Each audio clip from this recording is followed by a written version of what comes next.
नमस्कार दोस्तों, यह है एन की कक्षा 8 की पाठ्य पुस्तक है हिस्ट्री की। ठीक है ना। तो चलिए हर एक फैक्ट तथ्य को आराम से समझते हुए याद करते चलते हैं। और यह वीडियो सभी एग्जामों के लिए समान दृष्टि से उपयोगी है, क्योंकि यहाँ से क्वेश्चन आएंगे शानदार कथन कारण वाले। यहाँ पर समझ पर आधारित हैं। यहाँ पर कौन से सत्य निम्नलिखित में कौन सा कथन सत्य है, 4 ऑप्शन दे देगा। तो चलिए शुरू करते हैं। आदिवासी, दीकू और एक स्वर्ण युग की कल्पना। आदिवासी, दीकू और एक स्वर्ण युग की कल्पना। 1895 में बिरसा नाम के एक आदमी को झारखंड में छोटा नागपुर के जंगलों और गांवों में घूमते देखा गया। 1895 में बिरसा मुंडा झारखंड में छोटा नागपुर के जंगलों और गांवों में घूमते देखा गया। लोग कहते थे कि उसके पास चमत्कारी शक्तियां हैं। वह सारी बीमारियां दूर कर सकता था और अनाज की छोटी सी डेयरी को कई गुना बढ़ा देता था। बिरसा ने खुद यह ऐलान कर दिया था कि उसे भगवान ने लोगों की रक्षा और उनको दीकुओं यानी बाहरी लोगों की गुलामी से आज़ाद कराने के लिए भेजा है। दीकुओं।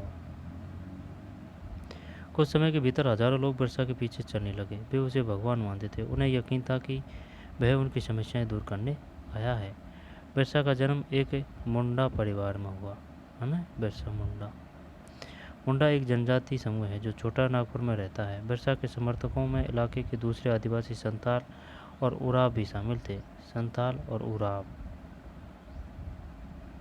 समर्थकों में इलाके के दूसरे आदिवासी संताल और उराव। संताल तो है लेकिन उराव का पता नहीं है।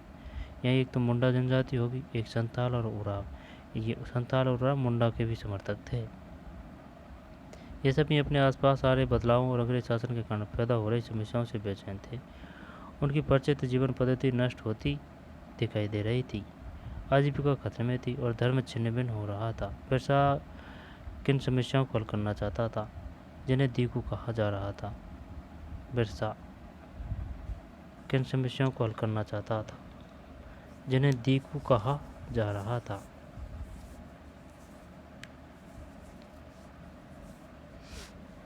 बिरसा किन समस्याओं को हल करना चाहता था जिन्हें दीकू कहा जा रहा था। वे बाहरी लोग कौन थे? उन्होंने इलाके के लोगों को गुलाम कैसे बना लिया था? वे बाहरी लोग कौन थे उन्होंने इलाके के लोगों को गुलाम कैसे बना लिया था? अंग्रेज़ों के राज में आदिवासियों के साथ क्या हो रहा था? आदिवासियों का जीवन किस तरह बदल रहा था? इस अध्याय में हम ऐसे ही कुछ सवालों पर विचार करेंगे। यानी कि बिरसा किन समस्याओं को हल करना चाहता था जिन्हें दीकू कहा जा रहा था। वे बाहरी लोग कौन थे? उन्होंने इलाके के लोगों को गुलाम कैसे बना लिया था? अंग्रेज़ों के राज में आदिवासियों के साथ क्या हो रहा था? आदिवासियों का जीवन किस तरह बदल रहा था? इस अध्याय में हम ऐसे ही कुछ सवालों पर विचार करेंगे। पिछले साल आपने आदिवासी समाजों के बारे में पढ़ा था। ज़्यादातर कबीलों के रीति रिवाज और रस्में ब्राह्मणों द्वारा निर्धारित रीति रिवाज और रस्मों से बहुत अलग थी।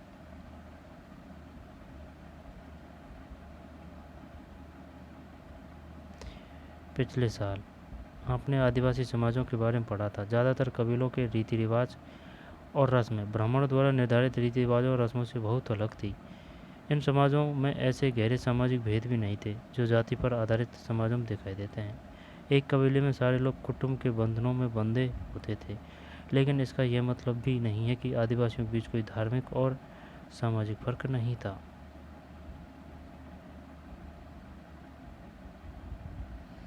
ये आदिवासी लोग हैं, ये बेचने जा रहे हैं।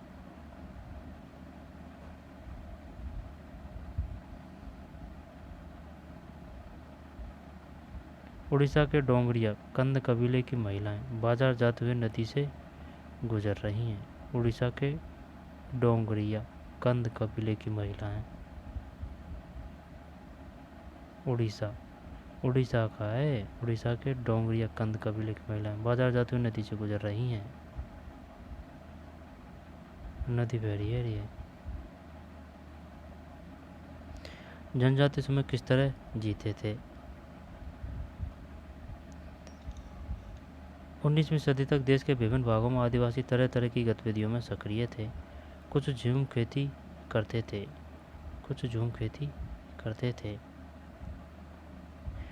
उनमें से कुछ समुदाय झूम खेती करते थे। झूम खेती घूमंती खेती को कहा जाता है। इस तरह की खेती अधिकांशतः जंगलों में छोटे छोटे भूखंडों पर की जाती है। ये लोग ज़मीन तक धूप लाने के लिए पेड़ों के ऊपरी हिस्से काट देते थे और ज़मीन पर उगी घास फूस चलाकर साफ कर देते। इसके बाद वे घास फूस के जलने पर पैदा हुई राख को खाली ज़मीन पर छिड़क देते थे। इस राख में पोटास होती थी जिससे मिट्टी उपजाऊ हो जाती थी। वे कुल्हाड़ों से पेड़ों को काटते थे और कुदालों से ज़मीन की ऊपरी सतह को खुरच देते थे। वे खेतों को जोतने और बीज रोपने के बजाय उन्हें बस खेत में बिखेर देते थे।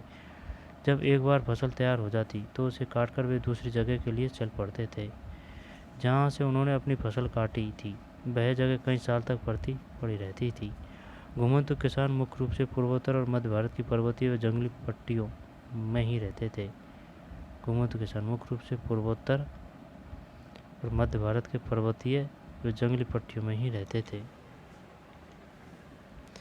इन आदिवासी समूहों की जिंदगी जंगलों में बेरोक टोक आवाजाही और फसल उगाने के लिए जमीन और जंगलों के इस्तेमाल पर आधारित थी। वे केवल इसी तरीके से घुमंतु खेती कर सकते थे। घुमंतु किसान मुख्य रूप से पूर्वोत्तर और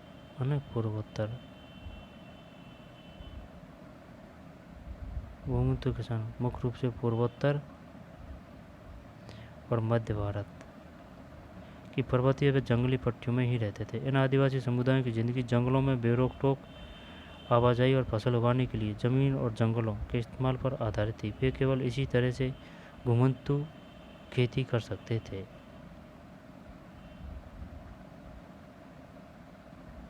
कुछ शिकारी और संग्राहक थे। बहुत सारे इलाकों में आदिवासी समूह पशुओं का शिकार करके और वन्य उत्पादों को इकट्ठा करके अपना काम चलाते थे।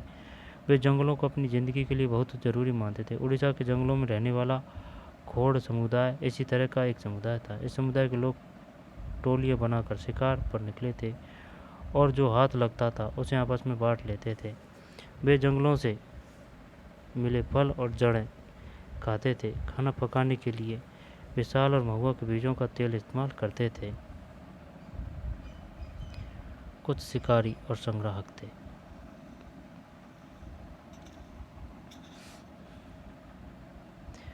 बहुत सारे इलाकों में आदिवासी समूह पशुओं का शिकार करके और वन्य उत्पादों को इकट्ठा करके अपना काम चलाते थे।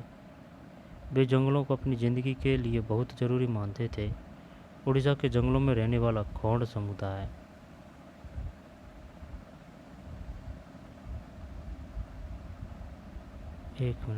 कुछ शिकारी और संग्राहक थे। बहुत सारे इलाकों में आदिवासी समूह पशुओं का शिकार करके और वन्य उत्पादों को इकट्ठा करके अपना काम चलाते थे। वे जंगलों को अपनी ज़िंदगी के लिए बहुत ज़रूरी मानते थे। उड़ीसा के जंगलों में रहने वाला खोंड समुदाय इसी तरह का एक समुदाय था। बात है उड़ीसा की। कौन सा समुदाय? खोंड। इस समुदाय के लोग टोलियाँ बनाकर शिकार पर निकलते थे और जो हाथ लगता था उसे आपस में बांट लेते थे। वे जंगलों से मिले फल और जड़ें खाते थे। खाना पकाने के लिए वे साल और महुआ के बीजों का तेल इस्तेमाल करते थे। इलाज के लिए वे बहुत सारी जंगली जड़ी बूटियों का इस्तेमाल करते थे और जंगलों से इकट्ठा हुई चीज़ों को स्थानीय बाज़ारों में बेच देते थे। जब भी स्थानीय बुनकरों और चमड़ा कारीगरों को कपड़े व चमड़े की रंगाई के लिए आदिवासी देखो और एक स्वर्ण युग की कल्पना। ये वो हैं, पहले इनकी पैतड़ बनती थी। पैतड़ अब तो क्या वो अलग ही आती है। दौंदा पैतड़ जिसमें अपन पंगत में बैठ के खाते हैं वो अलग की बन के आती हैं। अब तो वो है ना, पहले ये पेड़ के पत्ते की बनती थी और उसमें ही आता था वही स्वाद। वही है। डोंगरिया कंद कबीले की औरतें पंडानू की पत्तियां इकट्ठी करके ला रही है। इन पत्तियों से पत्तलें बनाई जाएगी। डोगरिया कंद कबीले की औरतें पंडानू की पत्तियां इकट्ठा करके ला रही है। इन पत्तियों से पत्तलें बनाई जाएगी। इन पत्तियों से पत्तलें बनाई जाएगी। डोगरिया कंद कबीले की औरतें। पंडानू है ये पेड़ का नाम, पंडानू।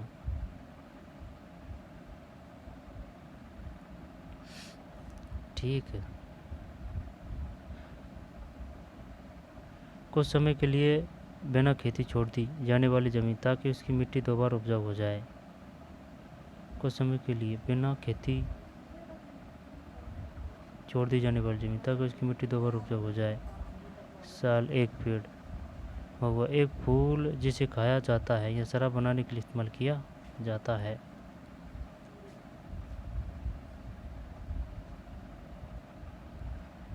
प्रति।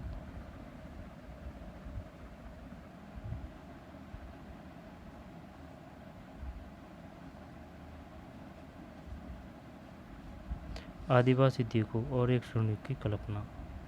1895 उड़ीसा के डोंगरिया कंद कबीले की महिलाएं बाजार जाती हुई नदी से गुजर रही हैं। अने डोंगरिया किस तरह जीते थे? कुछ झूम खेती करते थे। कुछ समय के लिए बिना खेती छोड़ दी जाने वाली ज़मीन ताकि उसकी मिट्टी दोबारा उपजाऊ हो जाए। साल एक पेड़। महुआ एक फूल जिसे खाया जाता है या शराब बनाने के लिए इस्तेमाल किया जाता है। महुआ। कुछ शिकारी और संग्राहक, ये भी डोंगरी कंद कबीले की औरतें हैं। पंडानू पत्तियाँ इकट्ठा करके ला रही है। इन पत्तियों से पत्तल बनाई जाएगी।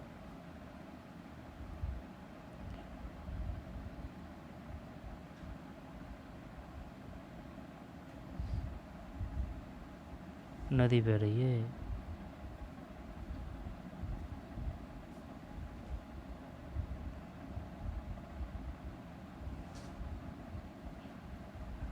ऊपर क्या रखा है भाई? ये कुछ शायद खाने पीने की यहाँ पर कुछ इस चीज़ है, सजा के ले जाई जा रही है।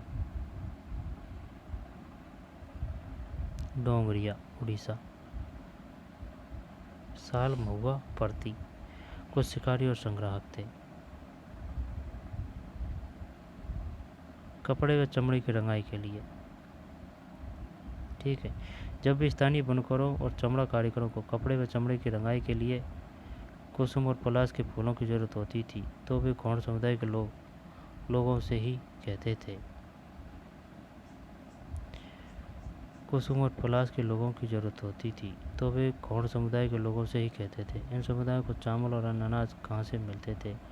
कई बार तो चीज़ों की अदला बदली से काम चल जाता था। कुसुम और पलाश के फूलों की ज़रूरत होती थी। कुसुम और पलाश के फूलों की ज़रूरत होती थी तो वे गौड़ समुदाय के लोगों से ही कहते थे। इन समुदायों को चावल और अन्य अनाज कहाँ से मिलते थे? कई बार तो चीज़ों की अदला बदली से काम चल जाता था। वे अपने कीमती वन उत्पादों के बदले ज़रूरत की चीज़ें ले लेते थे। कई बार उन्हें ज़रूरी चीज़ें खरीदने के लिए अपनी मुट्ठी भर आमदनी का सहारा लेना पड़ता था।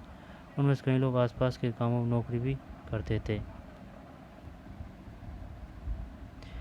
कुसुम और पलाश के फूलों की ज़रूरत होती थी तो वे गौड़ समुदाय के लोगों से ही कहते थे। कुसुम और पलाश के उन्हें जब भी स्थानीय बुनकरों और चमड़ा कारीगरों को कपड़े व चमड़े की रंगाई के लिए कुसुम और पलाश के फूलों की ज़रूरत होती थी तो वे गौड़ समुदाय के लोगों से कहते थे। इन समुदायों को चावल और अन्य अनाज कहाँ से मिलते थे? कई बार तो चीज़ों की अदला बदली से काम चल जाता था। वे अपने कीमती वन उत्पादों के बदले ज़रूरत की चीज़ें ले लेते थे। कई बार उन्हें ज़रूरी चीज़ें खरीदने के लिए अपनी मुट्ठी भर आमदनी का सहारा लेना पड़ता था। उनमें से कई लोग आसपास के गांवों में नौकरी भी करते थे। कोई बोझ ढोता था तो कोई सड़क निर्माण कार्यों में नौकरी करता था। कई आदिवासी खेत मजदूर थे। जब वन उत्पाद कम पड़ जाते थे तो आदिवासियों को मजदूरी के लिए ज़्यादा भटकना पड़ता था। लेकिन उनमें से बहुत सारे समुदाय जैसे मध्य भारत के बेगा बेगा खालिस्तान है, मध्य भारत के बेगा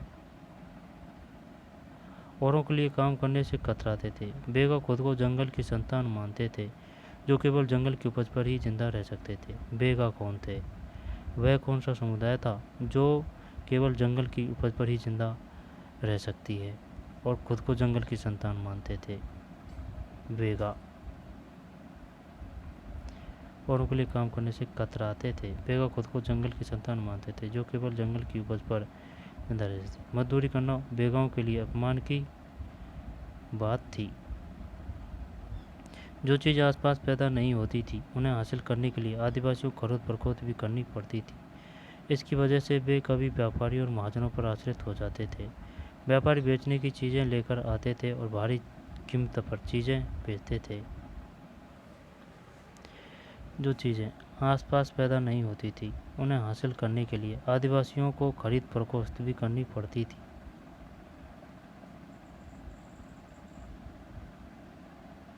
है ना। इसकी वजह से वे कभी कभी व्यापारी और महाजनों पर आश्रित हो जाते थे।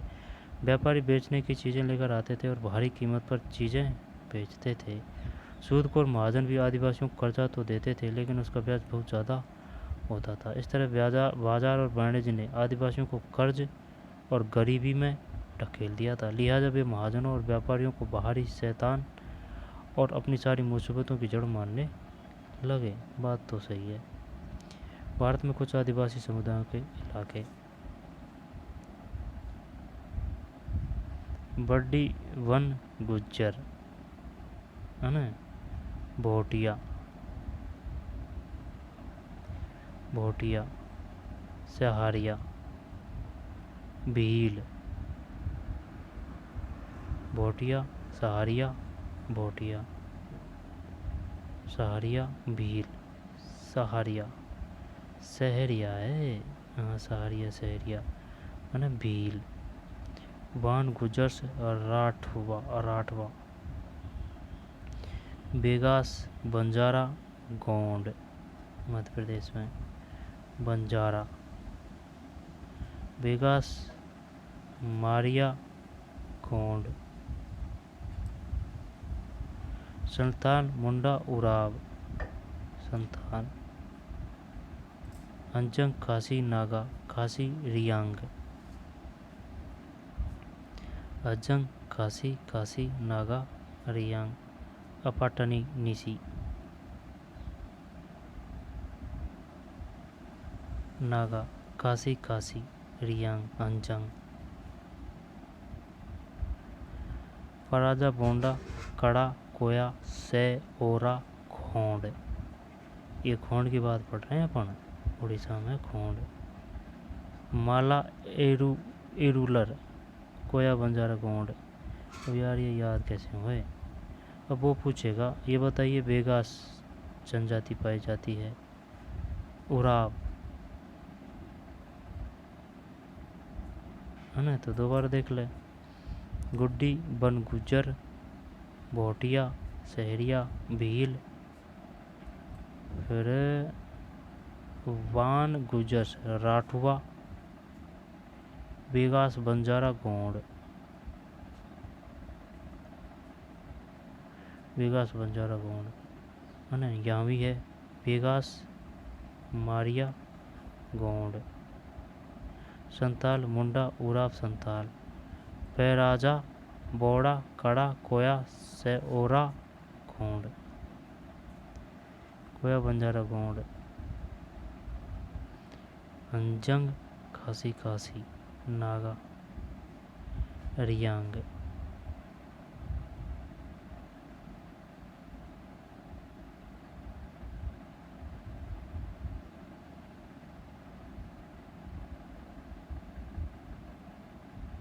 माला एरूलर केरल में, पराजा, बोड़ा, कड़ा, कोया, से, ओरा, खोंड, बेगास, मारिया, गोंड छत्तीसगढ़ में, संताल, मुंडा, उराव, संताल झारखंड।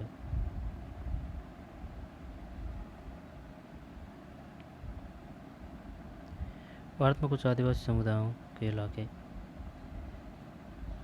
अपमान की बात थी। जो चीज़ें आसमान पैदा, है ना, सारी मुसीबतों की जड़ मानने लगे। कुछ जानवर पालते थे। बहुत सारे आदिवासी समूह जानवर पालकर अपनी ज़िंदगी चलाते थे। वे चरवाहे थे जो मौसम के हिसाब से मवेशियों या भेड़ों के रेवड़ लेकर यहाँ से वहाँ जाते रहते थे। जब एक जगह घास खत्म हो जाती थी तो वे दूसरे इलाके में चले जाते थे। पंजाब के पहाड़ों में रहने वाले वन गुज्जर और आंध्र प्रदेश के लवाड़िया आदि समुदाय गाय भैंस के झुंड पालते थे। बहुत सारे आदिवासी समूह जानवर पालकर अपनी ज़िंदगी चलाते थे। वे चरवाहे थे जो मौसम के हिसाब से मवेशियों या भेड़ों के रेवड़ लेकर यहाँ से वहाँ जाते रहते थे।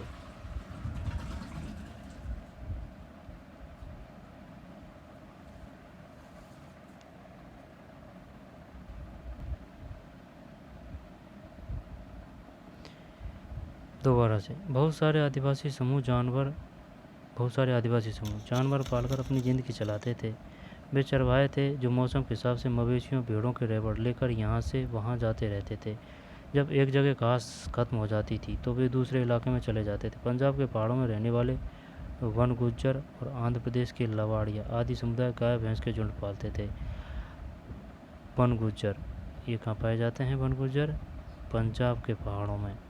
वन गुज्जर पंजाब, ठीक। और आंध्र प्रदेश में लवाड़िया, नाम शानदार है ना, आंध्र प्रदेश के लवाड़ी आदि समुदाय गाय भैंस के झुंड पालते थे।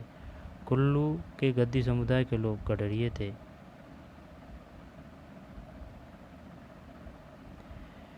पंजाब के पहाड़ों में रहने वाले वन गुज्जर और आंध्र प्रदेश के लवाड़िया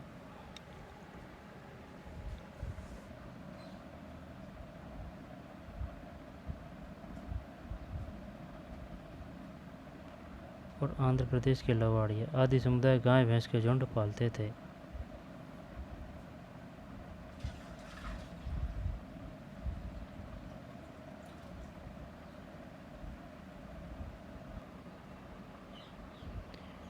कुछ जानवर पालते थे। बहुत सारे आदिवासी समूह जानवर पालकर अपनी ज़िंदगी चलाते थे।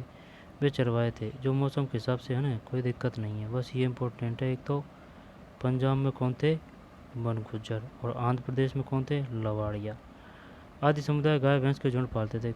कुल्लू के गद्दी समुदाय के लोग गडरिये थे। कुल्लू के गद्दी समुदाय के लोग गडरिये थे। कुल्लू में कौन थे? गद्दी समुदाय के लोग। और कश्मीर के बकरवाल बकरियां पालते थे। अगले साल इतिहास की पाठ्यपुस्तक में हम उनके बारे में विस्तार से पढ़ेंगे,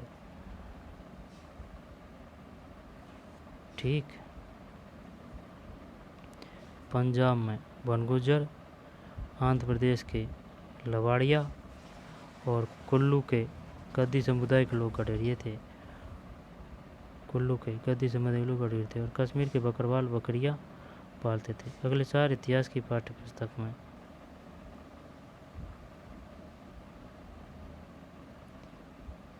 पंजाब के पहाड़ों में रहने वाले वन गुज्जर और आंध्र प्रदेश के लवाड़िया।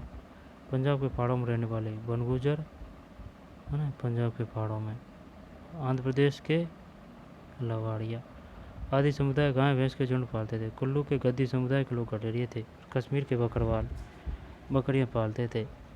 अगले साल इतिहास की पाठ्यपुस्तक में उनके बारे में विस्तार से पढ़ेंगे। जो पंजाब में कौन था? वन गुज्जर। आंध्र प्रदेश में लवाड़िया और कुल्लू के गद्दी समुदाय। शिकार का वक्त, बुआई का वक्त, नए खेतों में जाने का वक्त। क्या आपने कभी इस बात पर ध्यान दिया है कि विभिन्न प्रकार के समाजों में रहने वाले लोगों की काम और समय के बारे में समझदारी एक जैसी नहीं होती? विभिन्न क्षेत्रों में रहने वाले घुमंतु आदिवासियों और शिकारियों की जिंदगी एक खास क्रम और मर्द औरत के बीच कामों बंटवारे से चलती थी। ब्रिटिश मानव वैज्ञानिक वेरियर एल्विन ने ब्रिटिश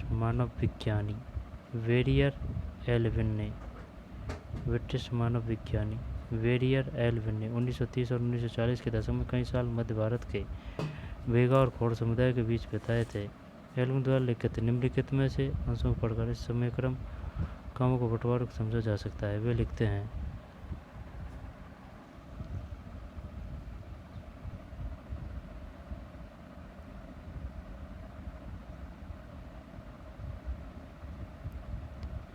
दोबारा से देखा ना, शिकार का वक्त, बुआई का वक्त, नए खेतों में जाने का वक्त। क्या आपने कभी इस बात पर ध्यान दिया है कि विभिन्न प्रकार के समाजों में रहने वाले लोगों की काम और समय के बारे में समझदारी एक जैसी नहीं होती? विभिन्न क्षेत्रों में रहने वाले घुमंतु आदिवासियों और शिकारियों की जिंदगी एक खास क्रम और मर्द औरत के बीच कामों के बंटवारे से चलती थी। ब्रिटिश मानव वैज्ञानिक वेरियर एल्विन ने 1930 और 1940 के दशकों में कई साल मध्य भारत के वेगा और खोंड समुदायों के बीच बिताए थे। एल्विन द्वारा लिखित निम्नलिखित अंशों को पढ़कर इस समय क्रम और कामों के बंटवारे को समझा जा सकता है। वे लिखते हैं चैत में, चैत बोलते हैं गर्मी में, चैत वैशाख, चैत गर्मी माने। चैत में औरतें इकट्ठा करने और बचे कुचे ठूंठों को काटने जाती थी। पुरुष बड़े पेड़ों को काटते थे और शिकार पर जाते थे। शिकार पूरे चांद के समय पूर्व से शुरू होता था। शिकार के लिए बांस के फंदों का इस्तेमाल करते थे। औरतें सागों, इमली और मशरूम, कुकुरमुत्ता आदि फल बीनकर लाती थी। बेगा औरतें या तो केवल जड़ें या कंद इकट्ठा करती थी या महुआ के बीज इकट्ठा करती थी। मध्य भारत के आदिवासियों में बेगाओं को सबसे अच्छा शिकारी माना जाता था। बैसाख में जंगलों को जलाया जाता था। औरतें अर्धजली लकड़ियों को ईंधन के लिए बीन लेती थी बैसाख में। आदमी शिकार पर जाते रहते थे लेकिन गांव से दूर नहीं जाते थे। जेठ में बुआई होती थी और शिकार चलता रहता था। आषाढ़ से भादों तक मर्द खेतों में ही काम करते थे। कुआर में फलियां आने लगती थी और कार्तिक कुटकी में पक जाती थी। आघेण में सारी फसल तैयार हो जाती थी और पूस में फटकन किया जाता था। नाच गाना और शादियां भी पूस के महीने में ही होती थी। माघ में पुरुष नए वेवड़ की तरह चल देते थे। माघ में पुरुष नए वेवड़ की तरह चल देते थे। इस दौरान शिकार व चीज़ों का संग्रह भी जीने की मुख्य गतिविधि होती थी। ये महीने के नाम है माघ, पूस, देखें जेठ, साढ़, सावन, भादो, कुआर, कार्तिक, आघेण, पूस, माह, फागण, चैत। 1 2 3 4 5 6 7 8 9 10 11। एक और है, उसका नाम नहीं है, छोट का होगा कहते हो ना। बेवड़ की तरफ चल देते थे। इस दौरान शिकार व चीज़ों का संग्रह ही जीने की मुख्य गतिविधि होती थी। यह चक्र पहले साल का होता था। दूसरे साल शिकार के लिए ज़्यादा समय मिल जाता था क्योंकि केवल कुछ फसलों की ही बुआई कटाई होती थी। क्योंकि भोजन काफ़ी होता था इसलिए पुरुष बेवड़ों में ही रहते थे। तीसरे साल भोजन के लिए वन उत्पादों की भी जरूरत पड़ने लगती थी। यह चक्र पहले साल का होता था। दूसरे साल शिकार के लिए ज़्यादा समय मिल जाता था क्योंकि केवल कुछ फसलों की ही बुआई कटाई होती थी। क्योंकि भोजन काफ़ी होता था इसलिए पुरुष बेवड़ों में ही रहते थे। तीसरे साल में भोजन के लिए वन उत्पादों की भी जरूरत पड़ने लगती थी। वेरियर एल्विन द्वारा लिखित वेगा 1939 और एल्विन की अप्रकाशित रचना notes on the course Verrier Elwin papers Nehru स्मृति संग्रह एवं पुस्तकालय पर आधारित। ईंधन की लकड़ी ले जाती एक संताल लकड़ी, बिहार 1946। बच्चे वन उपज इकट्ठा करने के लिए अपनी माओ के साथ जंगल में जाते हैं।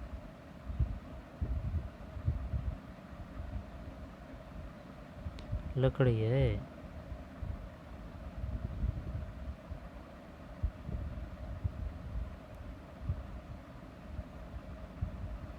संताल लकड़ी, बिहार 1946।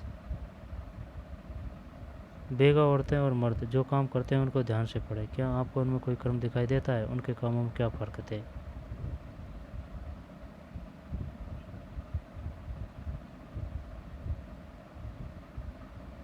शिकार का वक्त, बुआई का वक्त, नहीं खेतों में जाने का वक्त। कुछ लोग एक जगह खेती करते थे। बेवड़ मध्य प्रदेश में घूमंत खेती के लिए इस्तेमाल होने वाला बेवड़ है। हाँ, जब ये तो पूछो बेवड़ क्या है। बेवड़ मध्य प्रदेश में घूमंतु खेती के लिए इस्तेमाल होने वाला शब्द। बेवड़ का कहाँ प्रयोग हुआ है?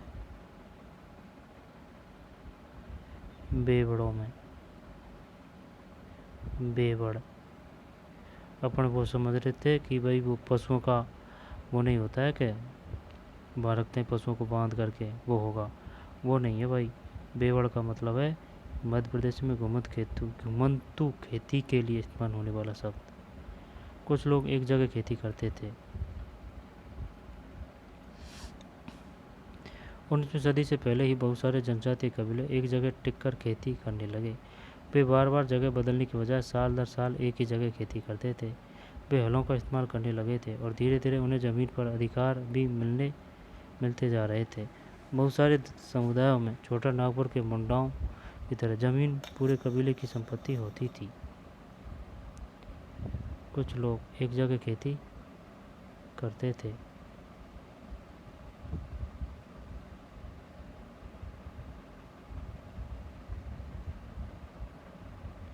19वीं सदी से पहले ही बहुत सारे जनजाति कबीले एक जगह टिककर खेती करने लगे थे। है ना भाई, 19वीं सदी से पहले ही वे बार बार जगह बदलने के बजाय साल दर साल एक ही जगह खेती करते थे। वे हलों का इस्तेमाल करने लगे थे। धीरे धीरे उन्हें ज़मीन पर अधिकार भी मिलते जा रहे थे। बहुत सारे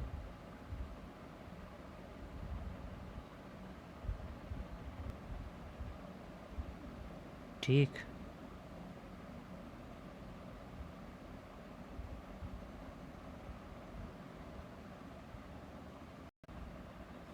दोबारा से देखते हैं। कुछ लोग एक जगह खेती करते थे। वही बात है 19वीं सदी की। 19वीं सदी से पहले ही बहुत सारे जनजाति कबीले एक जगह टिककर खेती करने लगे थे। वे बार बार जगह बदलने की बजाय साल दर साल एक ही जगह खेती करते थे। वे हलों का इस्तेमाल करने लगे और करने लगे थे और धीरे धीरे उन्हें ज़मीन पर अधिकार भी मिलते जा रहे थे। बहुत सारे समुदायों में छोटा नागपुर के मुंडाओं की तरह ज़मीन पूरे कबीले की संपत्ति होती थी। कुल के कुल के सभी सदस्यों को उन मूल निवासियों का वंशज माना जाता था जिन्होंने सबसे पहले आकर ज़मीन को साफ किया था। लिहाजा ज़मीन पर सभी का बराबर का हक होता था। फिर भी अक्सर ऐसा होता था कि कुल के कुछ लोग औरों से ज़्यादा ताकत जुटा लेते थे। कुछ मुखिया बन जाते थे और बाकी उनके अनुयायी होते थे। जो ताकतवर होते थे वे खुद खेती करने की बजाय अक्सर अपनी ज़मीन बटाई पर दे देते थे। ब्रिटिश अफसरों को गोंड और संताल जैसे एक जगह ठहर कर रहने वाले आदिवासी समूह शिकारी संग्रह के घुमंतु खेती करने वालों के मुकाबले ज़्यादा सभ्य दिखाई देते थे। गोंड और संताल जैसे एक जगह ठहर कर रहने वाले आदिवासी समूह शिकारी संग्राहक या घुमंतु खेती करने वालों के मुकाबले ज़्यादा सभ्य दिखाई देते थे। जंगलों में रहने वालों को जंगली और बर्बर माना जाता था। अंग्रेज़ों को लगता था कि उन्हें स्थायी रूप से एक जगह बसाना और सभ्य बनाना जरूरी है।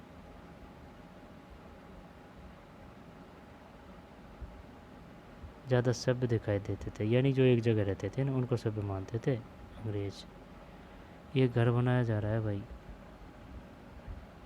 ये रस्सी है शायद, मूज की रस्सी। यहाँ पर कोई जड़ होगी पेड़ की। पूरा का पूरा लकड़ी का बना हुआ घर है ये।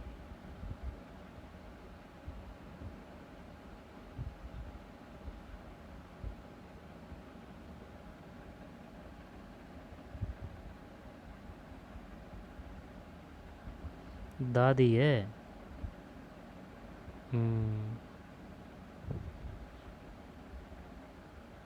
ये शायद कोई रस्सी है या फिर जेवड़ी है मूज की।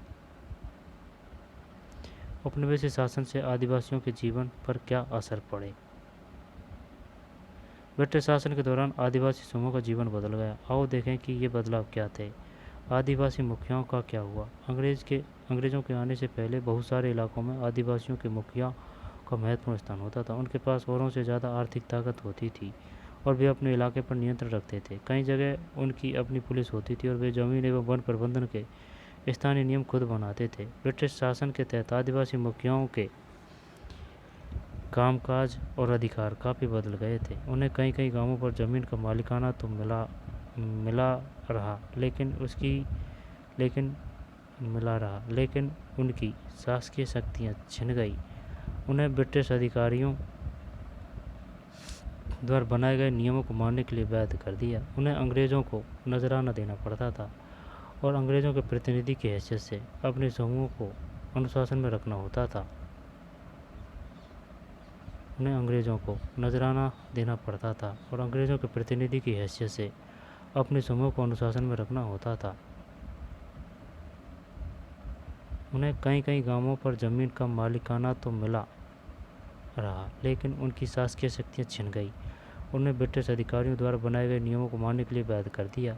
उन्हें अंग्रेज़ों को नजराना देना पड़ता था और अंग्रेज़ों के प्रतिनिधि की हैसियत से अपने समूह को अनुशासन में रखना होता था। पहले उनके पास जो ताकत थी अब वह नहीं रही। वे परंपरागत कामों को करने से लाचार हो गए। परंपरागत कामों को लाचार हो गए। पूर्वोत्तर के निशी आदिवासियों के एक गांव में लट्ठों से बनाकर जब ये घर बनाए जाते हैं तो पूरा गांव मदद करता है। पूरा गांव मदद करता है।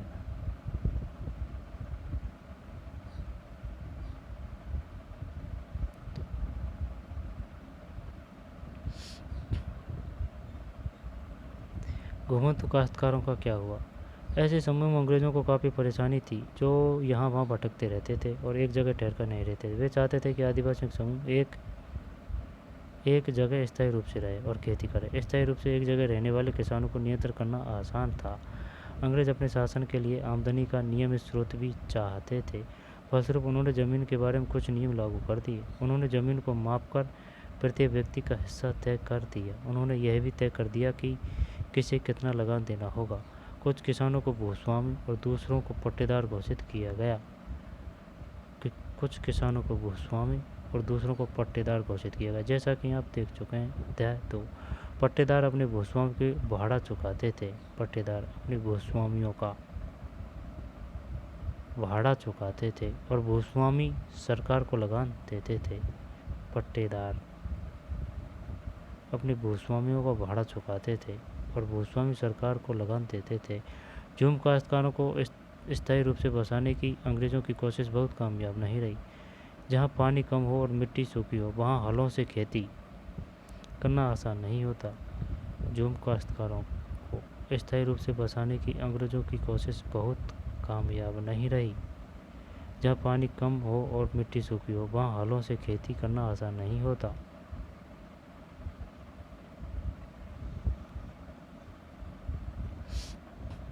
झूम काश्तकारों को स्थायी रूप से बचाने की अंग्रेज़ों की कोशिश से बहुत कामयाब नहीं। जहाँ पानी कम हो और मिट्टी सूखी हो वहाँ हलों से खेती करना आसान नहीं होता, बल्कि हलों की मदद से खेती करने वाले झूम काश्तकारों को अक्सर नुकसान ही हुआ, क्योंकि उन्हें खेत अच्छी उपज नहीं दे पाते थे। इसलिए पूर्वोत्तर राज्यों में झूम के काश्तकार इस बात पर अड़े रहे कि उन्हें परंपरागत ढंग से ही जीने दिया जाए। व्यापक विरोध के फलस्वरूप अंग्रेज़ों को आखिरकार उनकी बात माननी पड़ी और ऐसे कबीलों को जंगल के कुछ हिस्सों में घुमंत खेती की छूट दे दी गई। झूम काश्तकारों को स्थायी रूप से बसाने की अंग्रेज़ों की कोशिश बहुत कामयाब नहीं रही। जहाँ पानी कम हो और मिट्टी सूखी हो वहाँ हलों से खेती करना आसान नहीं होता, बल्कि हलों की मदद से खेती करने वाले झूम काश्तकारों को अक्सर नुकसान ही हुआ, क्योंकि उनके खेत अच्छी उपज नहीं दे पाते थे। इसलिए पूर्वोत्तर राज्यों के झूम काश्तकार इस बात पर अड़े रहे कि उन्हें परंपरागत ढंग से ही जीने दिया जाए। व्यापक विरोध के फलस्वरूप अंग्रेज़ों को आखिरकार उनकी बात माननी पड़ी और ऐसे कबीलों को जंगल के कुछ हिस्सों में घुमंतु खेती की छूट दे दी गई।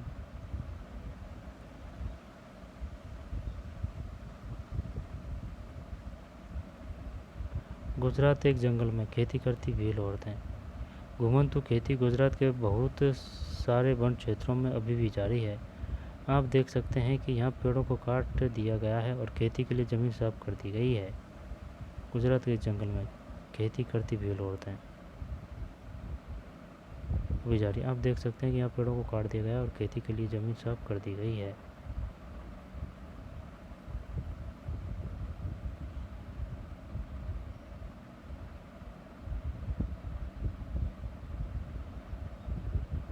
गुजरात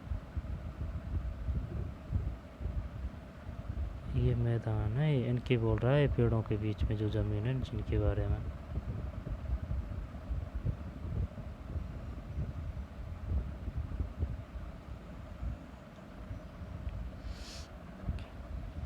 बाबा देखे पानी में बीत रहा है। ये भी चावल की रुपाई कर रहे हैं और ये भी शायद चावल की पौध रखी है। ये तो पक्का पता है, ये चावल की पौध रखी है। यहाँ पर काट रहे हैं।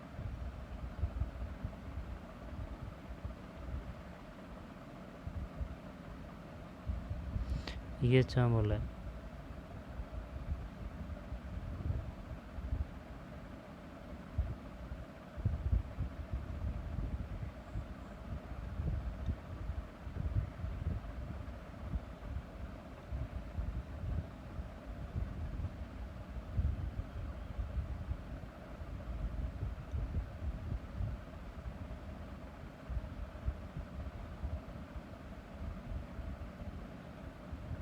कमर तोड़ मेहनत होती है। अब ऐसे बैठने से क्या है कि कमर नहीं दुख रही है बाबा की, यह है बात।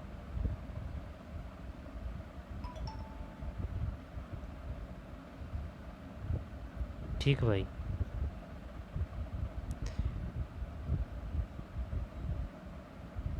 वन कानून और उनके प्रभाव। जैसा कि आपने देखा, आदिवासी समूह का जीवन जंगलों से जुड़ा हुआ था, अतः वन कानूनों में आए बदलावों से आदिवासियों के जीवन पर भी। वन कानून और उनके प्रभाव। जैसा कि आपने देखा है, आदिवासी समूह का जीवन जंगलों से जुड़ा हुआ था, अतः वन कानूनों में आए बदलावों से आदिवासियों के जीवन पर भी। आंध्र प्रदेश में धान के खेत में काम करती आदिवासी। समतल मैदान और जंगलों में धान की खेती के बीच फर्क को देखें। आंध्र प्रदेश में धान के खेत में काम करते आदिवासी। समतल मैदानों और जंगलों में धान की खेती के बीच के फर्क को देखें। ये समतल मैदान का है या ना, और ये जंगल है।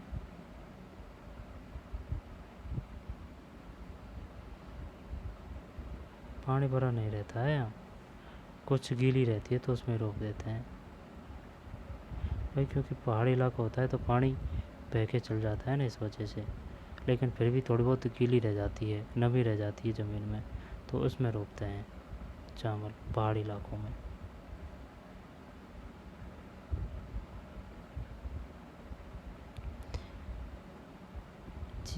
बदलाव है ना।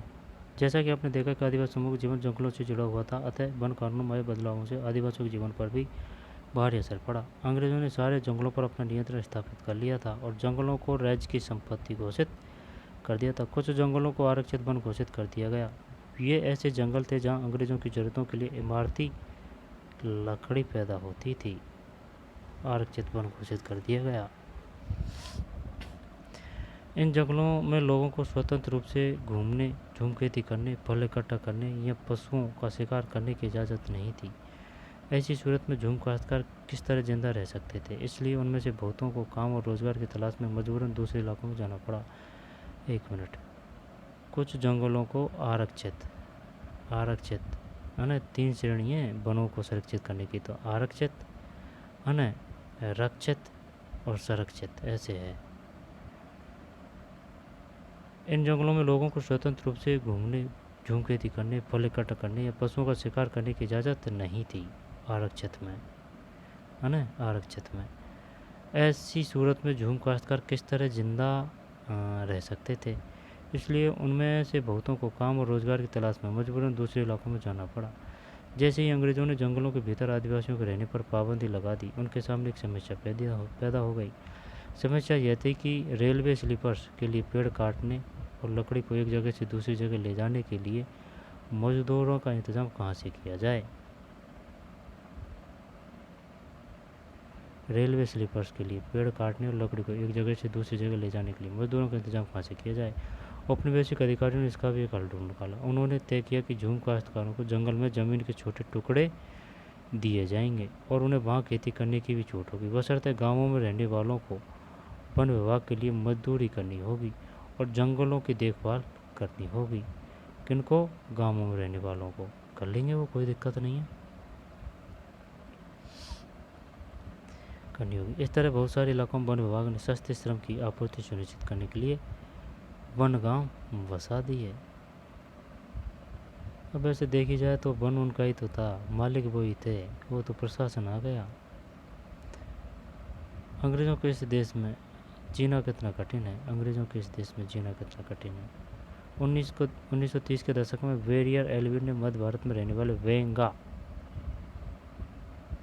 वेंगा आदिवासियों के इलाके का दौरा किया था। एल्विन इन लोगों के रीति रिवाज, उनकी कला और लोक संस्कृति को जानना चाहते थे। 1930 उन्होंने बेगांव के बहुत सारे गीत इकट्ठे किए, जिनमें इस बात पर शिकायत की गई कि अंग्रेज़ों के शासन में बेगा कितने बुरे दौर से गुजर रहे हैं। अंग्रेज़ों के इस देश में जीना कितना है मुश्किल। जमींदार बैठा है गांव में, दरवाजे में कोतवाल, बगीचों में पटवारी, खेतों में सरकार। अंग्रेज़ों के इस खेत में जीना कितना है मुश्किल। पशु कर अदा करने के लिए बेचते हैं गाय, तो भैंस बेचते हैं जंगल कर के लिए। बैलों को बेचकर अदा करते हैं लगान। भोजन पाएं कहाँ से, अंग्रेजों के देश में। बैरियर 11 एम सोमराव हिलावे, सॉन्ग्स ऑफ द मैकल, 316 से 1930।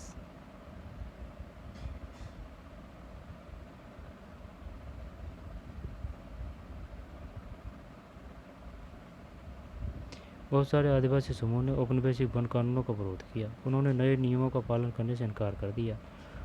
उन्हीं तौर तरीकों से चलते रहे जिन्हें सरकार गैर कानून घोषित कर चुकी। कई बार उन्होंने खुलेआम बगावत भी कर दी। 1906 में सोग्रम संगमा द्वारा असम में और 1930 के दशक में मध्य प्रांत में हुआ वन सत्याग्रह इसी तरह के विद्रोह थे। 1906 में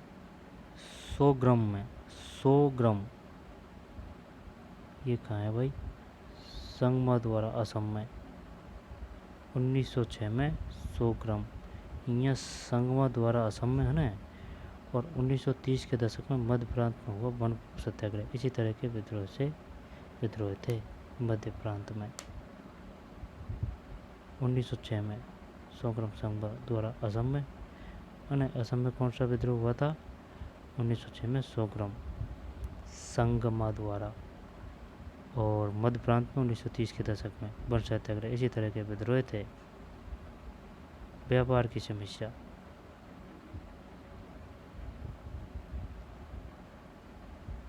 स्लीपर लकड़ी के क्षैतिज तख्ते जिन पर रेल की पटरियां बिछाई जाती है।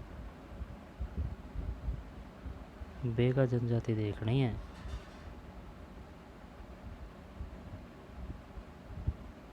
बेगा जनजाति कहाँ की है,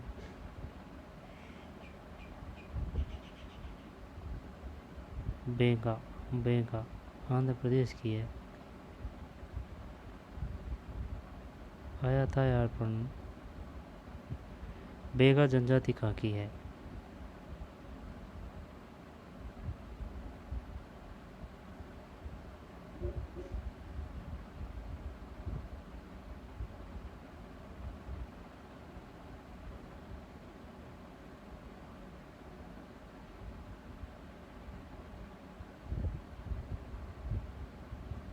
आगे चलते हैं, कोई बात नहीं है।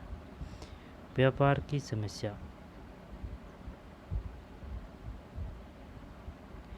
19वीं शताब्दी के दौरान जनजातीय समूह ने पाया कि व्यापारी महाजन जंगलों में जल्दी जल्दी आने लगे हैं। समूह ने पाया कि व्यापारी महाजन जंगलों में जल्दी जल्दी आने लगे हैं। वे वन उपज खरीदने, नकद कर्जा देने और आदिवासियों को मजदूर पर रखने के लिए आ रहे हैं। सस्ता मिलता होगा यहाँ इस वजह से। इन सारे बदलावों से क्या असर पड़ने वाले हैं, यह समझने में आदिवासियों को कुछ समय लगा। यह समझने के लिए आइए रेशम उत्पादकों की स्थिति को देखें। 18वीं सदी में भारतीय रेशम की यूरोपीय बाजारों में भारी मांग थी। यह समझने के लिए आइए रेशम उत्पादों की स्थिति को देखें। 18वीं सदी में भारतीय रेशम की यूरोपीय बाजारों में भारी मांग थी। भारतीय रेशम की अच्छी गुणवत्ता सबको आकर्षित करती थी और भारत का निर्यात तेजी से बढ़ रहा था। जैसे जैसे बाजार फैला, ईस्ट इंडिया कंपनी के अफसर इस मांग को पूरा करने के लिए रेशम उत्पादन पर जोर देने लगे। गोदारा औरतें बुनाई करती हुई।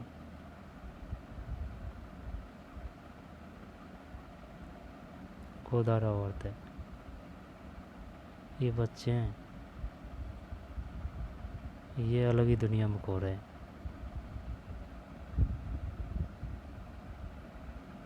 गोदारा औरतें,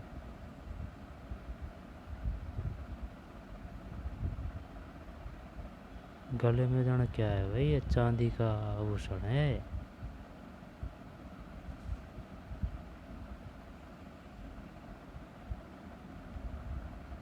गोदारा औरतें।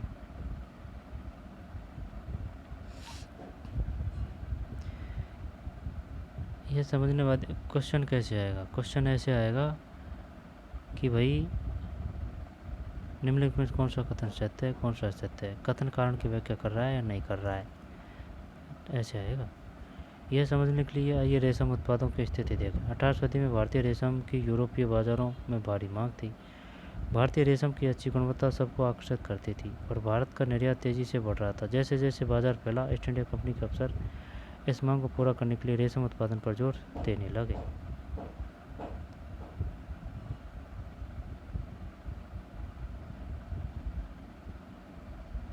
यह समझने के लिए रेशम उत्पादों की स्थिति को देखें। 18वीं सदी में भारतीय रेशम की यूरोपीय बाजारों में भारी मांग थी। भारतीय रेशम की अच्छी गुणवत्ता सबको आकर्षित करती थी।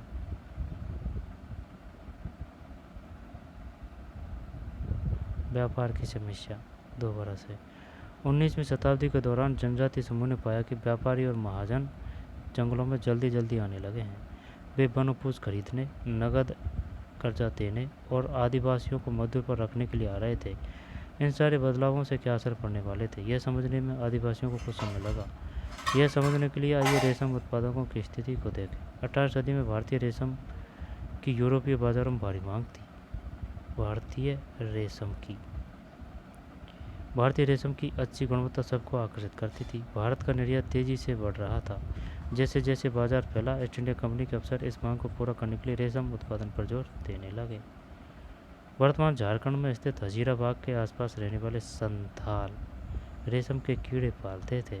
वर्तमान झारखंड में स्थित हजारीबाग के आसपास रहने वाले संथाल रेशम के कीड़े पालते थे। रेशम के व्यापारी अपने एजेंटों को भेजकर आदिवासियों को कर्जे देते थे।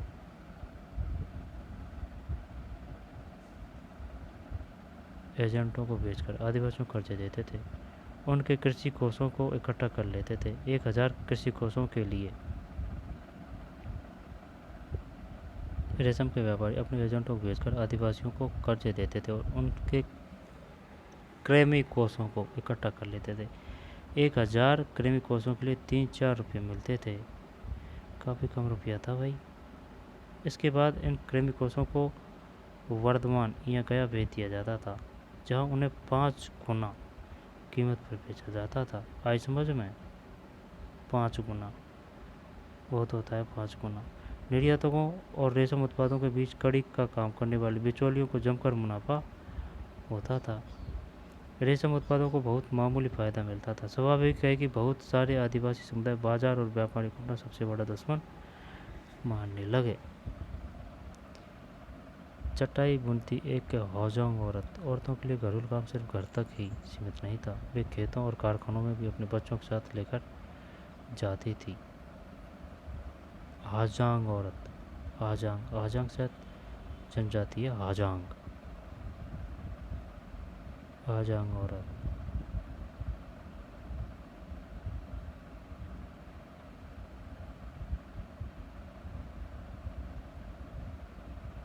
माँ तो माँ ही होती है। माँ जैसी कोई भी मेहनत नहीं कर सकता, कोई भी। गोदरा औरतें बुनाई करती हुई।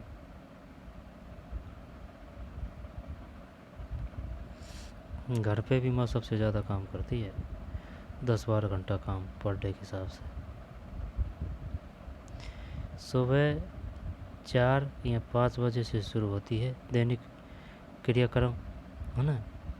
सुबह 4 या 5 बजे से घर के काम चालू होते हैं और रात के 9-10 तक या फिर 11 बजे तक, जब तक सब रोटी पानी खा के सोने जाए तब तक काम जारी रहता है।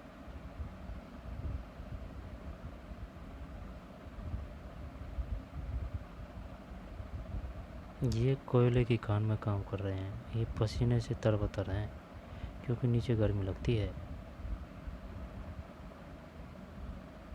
इनकी आंखों से झलक रहा है बहुत मासूम, सीधा और गरीब है। और जो गरीब होता है ना, वही उनकी आंखों से झलकता है। मेहनत है बस इनके पास में, जी तोड़ मेहनत कर सकते हैं।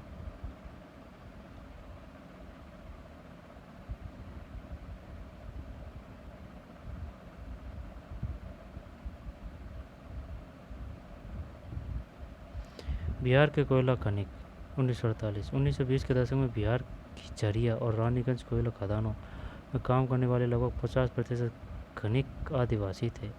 अंधेरी और दमघटों खदानों की गहराई में काम करना न केवल शरीर को तोड़ता था बल्कि यह खतरनाक था। यह अक्सर सचमुच जान लेता था। 1920 के दशक में देश की कोयला खानों में हर साल 2000 से ज़्यादा मजदूर मारे जाते थे। 1920 के दशक में देश की कोयला खदान हर साल 2000। काम के पेट बहुत बड़ी चीज़ होती है भाई। पेट को पालने के लिए, बच्चों को पालने के लिए बहुत मेहनत करनी पड़ती है। काम की तलाश में घर से दूर जाने वाले आदिवासियों की दशा तो और भी खराब थी।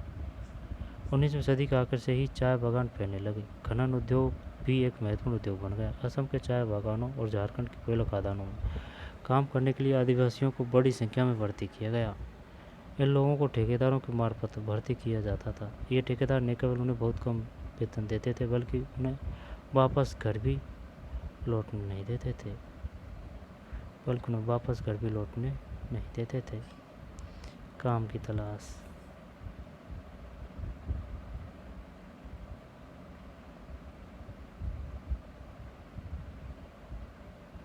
चाय के बागानों असम, कोयला के खदानों झारखंड,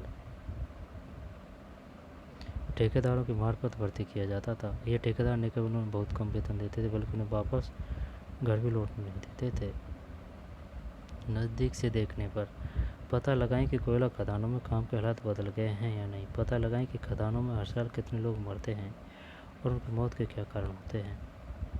नज़दीक से देखने पर 19वीं और 20वीं शताब्दी के दौरान देश के विभिन्न भागों में जनजातीय समूह के बदलते कानूनों और अपने व्यवहार पर लगी पाबंदियों, नए करों, व्यापारियों व महाजनों द्वारा किए जा रहे शोषण के खिलाफ कई बार बगावत की। 1831 और 32 में कोल आदिवासियों ने और 1855 में संतालों ने बगावत कर दी। 1831 में 31-32 में किसने? कोल जनजातियों ने। और 1855 में संतालों ने बगावत कर दी थी।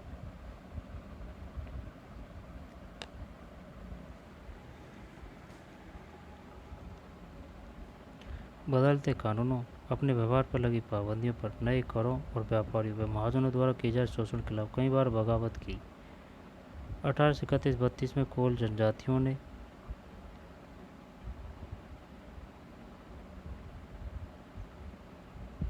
1855 में संतालों ने बगावत कर दी थी। कोल जनजातियों ने। कोलों ने कब विद्रोह किया था? 1831 और 32 में।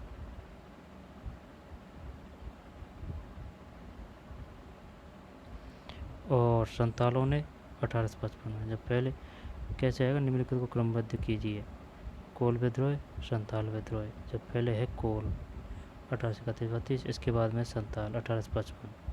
मध्य भारत में बस्तर विद्रोह 1910 में हुआ और 1940 में महाराष्ट्र में वर्ली विद्रोह हुआ। यहाँ से क्वेश्चन आ सकता है कि कोल विद्रोह 1831-32 में, इसके बाद में संतालों ने बगावत कर दी 1855 में, 1831-32, फिर 1855 ना भाई, फिर 1910 में कहाँ? मध्य भारत बस्तर में विद्रोह, और 1940 में महाराष्ट्र में वर्ली विद्रोह हुआ। बिरसा जिस आंदोलन का नेतृत्व कर रहे थे वह भी इसी तरह का विद्रोह था। दोबारा देख लें। कोल विद्रोह 1831-32 में, संतालों का विद्रोह 1855 में, और मध्य भारत में बस्तर विद्रोह 1910 में बस्तर, फिर 1940 में महाराष्ट्र में वर्ली विद्रोह हुआ। वर्ली। बिरसा जिस आंदोलन का नेतृत्व कर रहे थे वह भी इसी तरह का विद्रोह था। या फिर एक पूछ सकता है वो, बताइए वर्ली विद्रोह हुआ था 1940 में महाराष्ट्र में, बस्तर विद्रोह 1910 में मध्य भारत में। जब 1831-32 में कोल आदिवासियों ने, है ना, और 1855 में संतालों ने, 31-32 में कोल आदिवासियों ने, 1855 में संतालों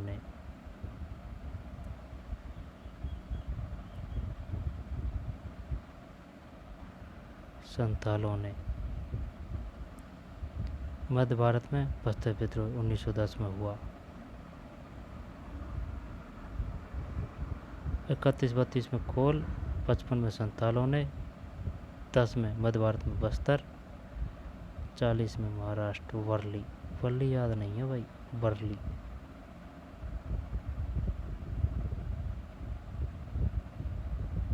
बिरसा मुंडा। बिरसा का जन्म 1870 के दशक के मध्य में हुआ। उनके पिता गरीब थे। बिरसा का बचपन भेड़ बकरियां चराते, बांसुरी बजाते, स्थानीय अखाड़ों में नाचते गाते बीता था। उनकी परवरिश मुख्य रूप से वोहोड़ा के आसपास के जंगलों में। अब वो पूछ लेगा, वो बताइए बिरसा मुंडा की परवरिश हुई थी, या फिर बिरसा मुंडा किस समुदाय से संबंध रखते थे। वोहोड़ा।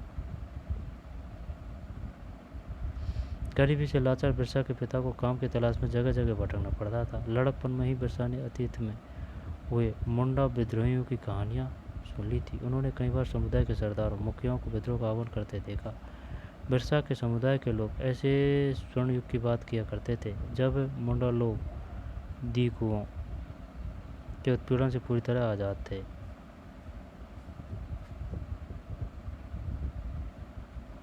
मुंडा लोग दीकुओं के उत्पीड़न से पूरी तरह से आज़ाद थे।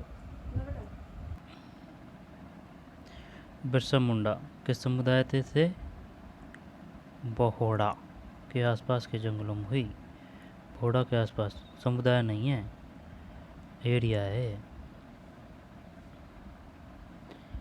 फिर बिरसा के समुदाय के लोग ऐसे स्वर्ण युग की बात किया करते थे जब मुंडा लोग दीकुओं के उत्पीड़न से पूरी तरह आज़ाद थे। सरदारों का कहना था कि एक बार फिर उनके समुदाय के परंपरागत अधिकार बहाल हो जाएंगे। वे खुद को इलाके के मूल निवासियों का वंशज मानते थे। अपनी ज़मीन की लड़ाई, मुल्क की लड़ाई लड़ रहे थे।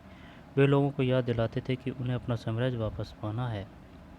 बिरसा स्थानीय मिशनरी स्कूल में जाने लगे, जहां उन्हें मिशनरियों के उपदेश सुनने का मौका मिला।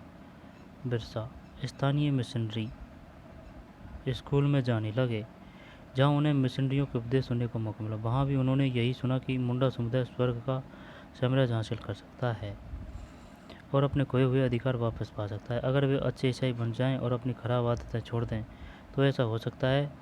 बाद में बिरसा एक जाने माने वैष्णव धर्म प्रचारक के साथ भी कुछ समय बिताया। बाद में बिरसा ने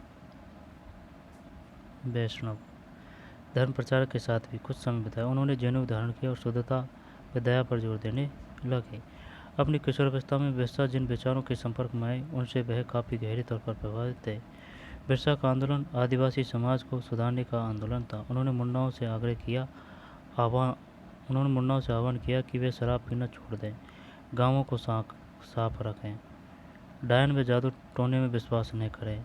यहाँ ध्यान देने वाली बात यह है कि बिरसा ने मिशनरियों और हिंदू जमींदारों का भी लगातार विरोध किया। वह उन्हें बाहर का मानते थे जो मुंडा जीवन शैली को नष्ट कर रहे थे।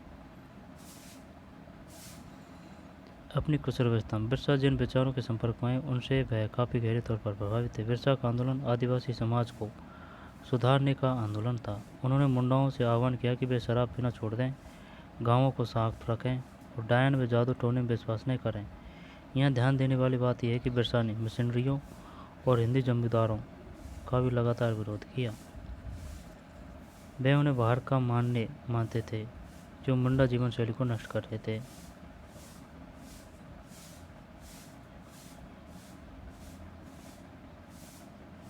मिशनरियों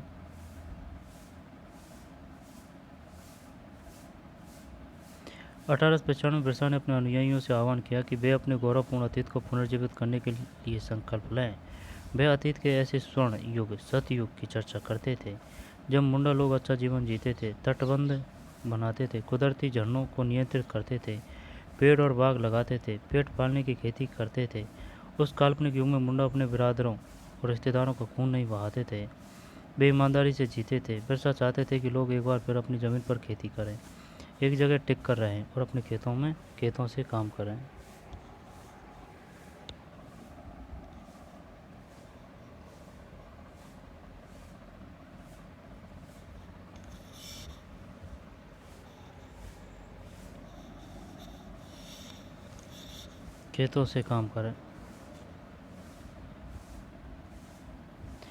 अंग्रेज़ों को बिरसा आंदोलन के राजनीतिक उद्देश्यों से बहुत ज़्यादा परेशानी थी। यह आंदोलन मिशनरियों, महाजनों, हिंदू भूस्वामियों और सरकार को बाहर निकालकर बिरसा के नेतृत्व में मुंडा राज स्थापित करना चाहता था।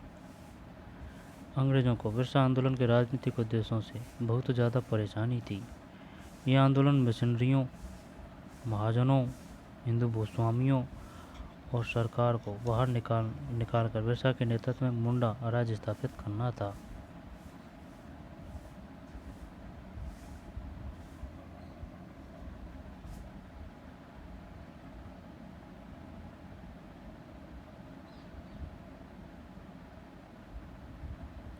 स्थापित करना चाहता था।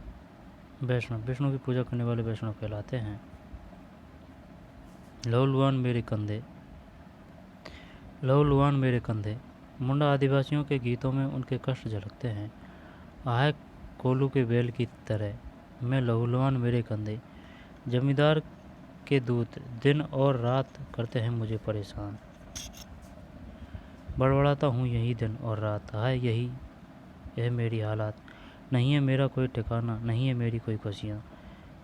KS. Singh, Birsa Munda and his.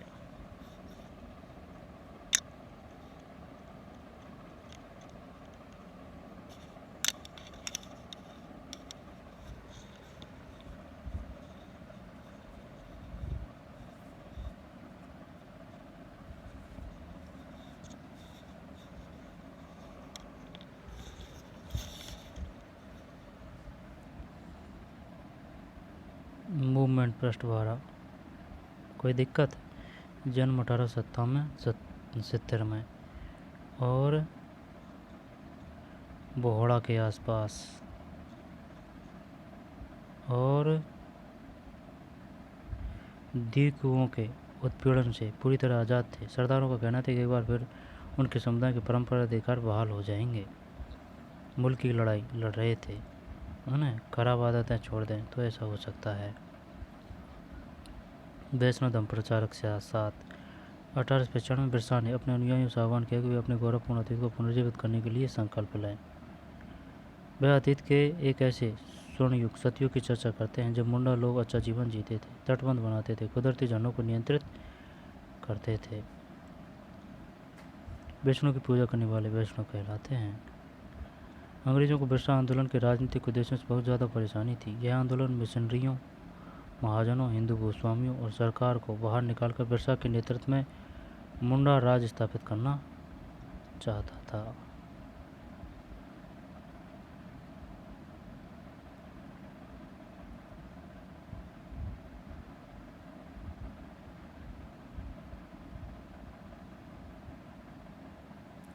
इकतीस और 32 में कोलू आदिवासियों ने, कोल 1855 में संतालों ने, मध्य भारत में बस्तर में 1910 में, 1940 में महाराष्ट्र में वर्ली विद्रोह हुआ। यह आंदोलन निनी ताकतों और मुंडाओं की सारी समस्याओं व कष्टों का स्रोत मानता था। अंग्रेज़ों की भूनीतियाँ अपनी परंपरागत भूमि व्यवस्था को नष्ट कर रही थी। हिंदू भूस्वामी और महाजन उनकी जमीन छीनते जा रहे थे। मशीनरी उनकी परंपरागत संस्कृति की आलोचना करते थे। जब आंदोलन फैलने लगा तो अंग्रेज़ों ने सख्त कार्रवाई का फैसला किया। उन्होंने 1895 में बिरसा को गिरफ्तार किया और दंगे फसाद के आरोप में 2 साल की सज़ा सुनाई। 1897 में जेल से लौटने के बाद बिरसा समर्थन जुटाते हुए गांव-गांव घूमने लगे। उन्होंने लोगों को उकसाने के लिए परंपरागत प्रतीकों और भाषाओं का इस्तेमाल किया। वे आह्वान कर रहे थे कि उनके नेतृत्व में साम्राज्य की स्थापना के लिए रावणों, द्वीपू और यूरोपियों को तबाह कर दें।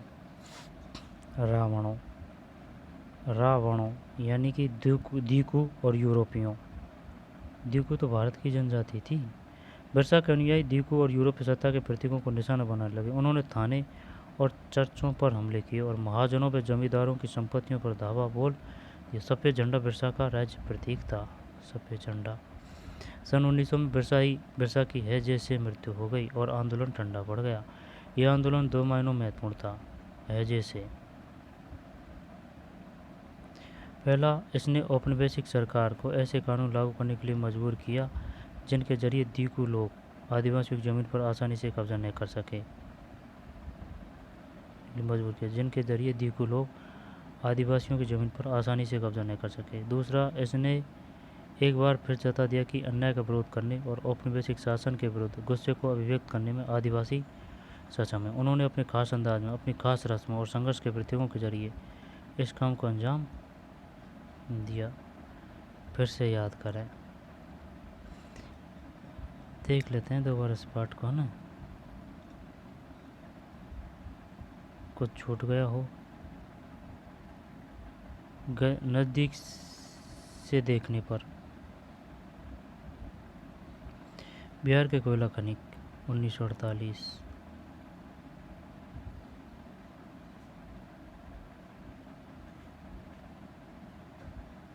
गोदारा औरतें बुनाई करती हुई।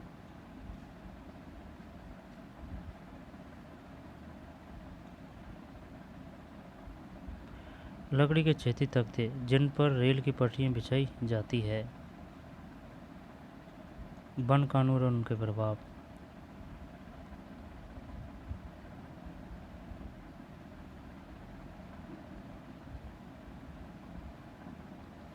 गुजरात के एक जंगल में खेती करती व्हेल औरतें।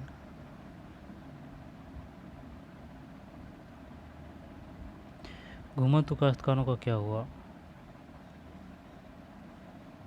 कुछ लोग एक जगह खेती करते थे। मध्य प्रदेश में घुमंतू खेती के लिए इस्तेमाल होने वाला शब्द।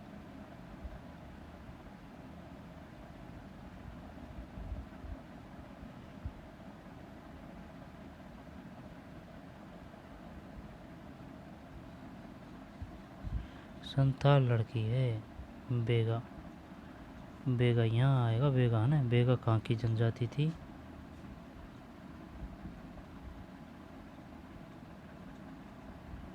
येरी। 1930 और 1940 के दशक कई साल मध्य भाग के बेगा और खोड़ समुदाय के बीच बिताए थे। मध्य भाग के बेगा और खोड़ समुदाय के बीच बिताए थे। एल्विन द्वारा लिखित निम्नलिखित अंशों को पढ़कर इस समय क्रम और कामों के बंटवारे को समझा जा सकता है। वे लिखते हैं, कुछ जानवर पालते थे। भारत के कुछ आदिवासी समुदायों के इलाके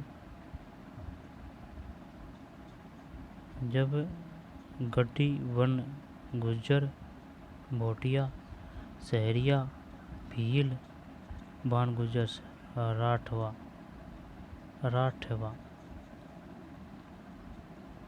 बेगास, बंजारा, गोंड, बंजारा, बेगासन है। बेगास, मारिया, गोंड, पूराजा, बोड़ा, कूड़ा, कोया, कंडा है। बोड़ा, कंडा, कोया, से, ओरा, खोंड, कोया, बंजारा, गोंड, माला, ईरूलर,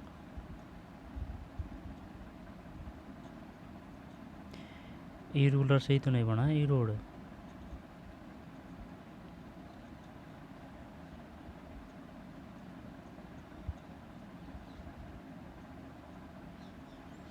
डोंगरी कंद कबीले की औरतें पंडानों की पत्ती इकट्ठा करके ला रही है। साल महुआ पड़ती। कुछ झूम खेती करते थे।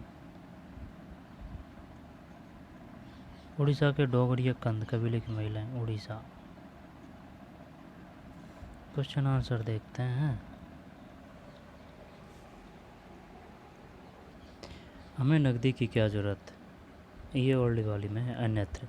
नई वाली में नहीं है ये अन्यत्र, जो सीरीज चली आ रही है पाठ के अंत में आता है कुछ थोड़ा सा चैप्टर, वो नहीं है नई वाली में, पुरानी वाली में।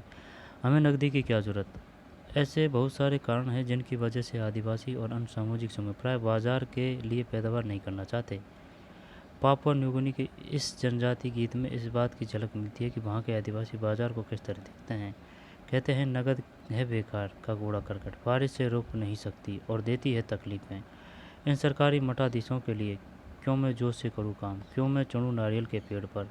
तो है नकदी फसलें अच्छी, लेकिन श्रीमान मुझे बताएं, अगर खरीदने को नहीं है कुछ तो मैं चिंता करूँ क्यों। कोहेन, क्लार्क एवं Haswell, the economic of subsistence agriculture 1970 में उद्धृत गीत पर आधारित।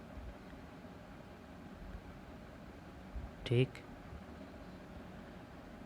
रेगिस्तान भरें। अंग्रेजों ने आदिवासियों को के रूप में वर्णित किया। झूम खेती में बीज बोने के तरीके को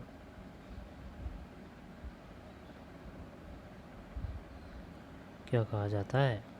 मध्य भारत में ब्रिटिश भूमि बंदोबस्त के अंतर्गत आदिवासी मुखियाओं को स्वामित्व मिल गया। असम के और बिहार के में काम करने के लिए आदिवासी जाने लगे। असम के और बिहार की कोयला खानों में, असम के चाय बागानों में, है ना, और बिहार की कोयला खानों में काम करने के लिए आदिवासी जाने लगे। मध्य भारत में ब्रिटिश भूमि बंदोबस्त के अंतर्गत आदिवासी मुखियाओं को झूम खेती में बीज बोने के तरीके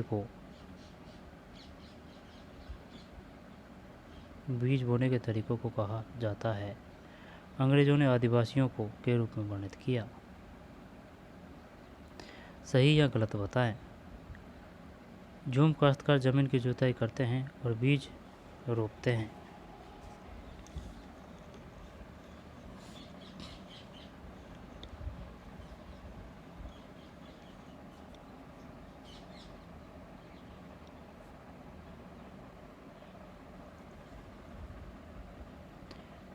झूम काश्तकार जमीन की जुताई करते हैं और बीज रोपते हैं। झूम काश्तकार, काश्तकार नहीं, गलत है, काश्तकार नहीं। व्यापारी संतालों से कृमि कोष खरीदकर उन्हें 5 गुना ज़्यादा कीमत पर बेचते थे। व्यापारी संतालों से कृमि कोष खरीदकर उसे 5 गुना ज़्यादा कीमत पर बेचते थे। ये तो सही है, 5 गुना ज़्यादा, लेकिन वो संताल ही थे क्या? सही है ये तो। बिरसा ने अपने अनुयायियों का आह्वान किया कि वे अपना शुद्धिकरण करें, शराब पीना छोड़ दें, डायन व जादू टोने जैसी प्रथाओं में यकीन न करें। अनुयायियों का आह्वान किया कि वे अपना शुद्धिकरण करें, शराब पीना छोड़ दें, डायन व जादू टोने जैसी प्रथाओं में यकीन न करें। सही। अंग्रेज आदिवासियों की जीवन पद्धति को बचाए रखना चाहते थे। नहीं, गलत। ये बिरसावाड़ा को देख ले है ना, और एक ये है ना 5 गुना कृमि कोष, इसको देख लेते हैं, देख लेंगे ना। ब्रिटिश शासन में घुमंतु काश्तकारों के सामने कौन सी समस्या थी? औपनिवेशिक शासन तहत आदिवासी मुखियाओं की ताकत में क्या बदलाव आए? दीकुओं से आदिवासियों के गुस्से के क्या कारण थे? दीकुओं से आदिवासियों के गुस्से के क्या कारण थे? क्योंकि ये इनकी ज़मीनों को हथिया रहे थे, इन पर कब्जा कर रहे थे। बिरसा की कल्पना में स्वर्ण युग किस तरह का था? आपकी राय में यह कल्पना लोगों को इतनी आकर्षक क्यों लग रही थी? आइए करके देखें। अपने माता पिता, दोस्तों या शिक्षकों से बात करके 20वीं सदी के अन्य आदिवासी विद्रोहियों के नायकों के नाम पता करें, उनकी कहानी अपने शब्दों में लिखें। आप आइए कल्पना करें। मान लीजिए कि आप 19वीं सदी के वन गांव में रहने वाले झूम काश्तकार हैं। आपको कहा गया है कि जहां पैदा हुए हैं अब वह ज़मीन आपकी नहीं मानी जाएगी। अंग्रेज अफसरों से मिलकर आप अपनी समस्याओं के बारे में बताना चाहते हैं। आप उन्हें क्या बताएंगे? जब सुन मेरी बात, ये तो हो गया। अब ये देखना है अपन को, शुद्धिकरण नहीं है यार, शायद बिरसा मुंडा।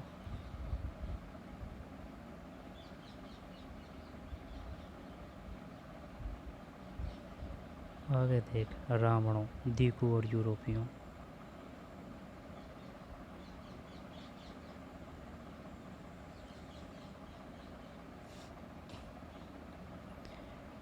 उस काल्पनिक युग में मुंडा अपने बिरादरों और रिश्तेदारों को नहीं बहाते थे। वे ईमानदारी से जीते थे। बिरसा चाहते थे कि लोग और फिर अपनी ज़मीन पर खेती करें, एक जगह टिक कर रहें और अपने खेतों में काम करें। वैष्णव,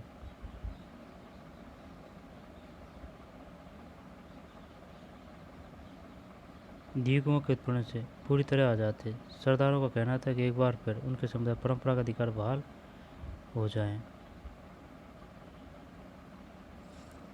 अरे यार, शुद्धिकरण देखना है, ये रिया ना। बिरसा का आंदोलन आदिवासी समाज को सुधारने का आंदोलन था। उन्होंने मुंडाओं से आह्वान किया कि वे शराब पीना छोड़ दें, गाँवों को साफ रखें, डायन व जादू टोने में विश्वास न करें। यहाँ ध्यान देने बात यह है कि वे बिरसा ने मिशनरी और हिंदू जमींदारों का भी लगातार विरोध किया। उन्हें बाहर का मानते थे और मुंडा जीवन शैली को नष्ट कर रहे थे। शुद्धिकरण की बात नहीं आई है। आई बात समझ में? तो यही ये बात, ऐसे क्वेश्चन है, ये शुद्धिकरण नहीं है, इस वजह से वो क्वेश्चन गलत है। और एक और था ना, संथाल।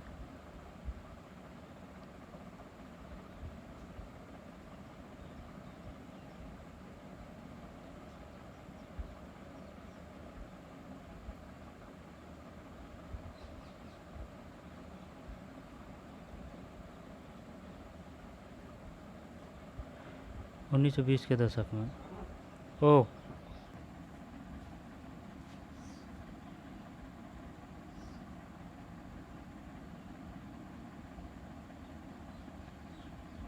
सौग्राम संगमा द्वारा असम में और 1930 में दशक मध्य प्रांत में वन सत्याग्रह इसी तरह के विद्रोह थे। दोबारा देख ले ना, एक क्वेश्चन तो कौन सा है, ये है, ये सही गलत है तो देखना है। हाँ, करते थे और बीज रोपते। झूम काश्तकार जमीन की जुताई करते थे और बीज रोपते थे। झूम काश्तकार, काश्तकार क्यों आएगा, ये पागल बनाने का काम है, ये गलत है ना। अंग्रेजी ये भी गलत है। और व्यापारी संतालों में कृषि कृमि कोष, व्यापारी संतालों से कृमि कोष खरीदो संतालों से, ये तो सही है ना। और ये गलत है, यहाँ पे शुद्धिकरण की बात नहीं है, और बाकी सब सही थी बात।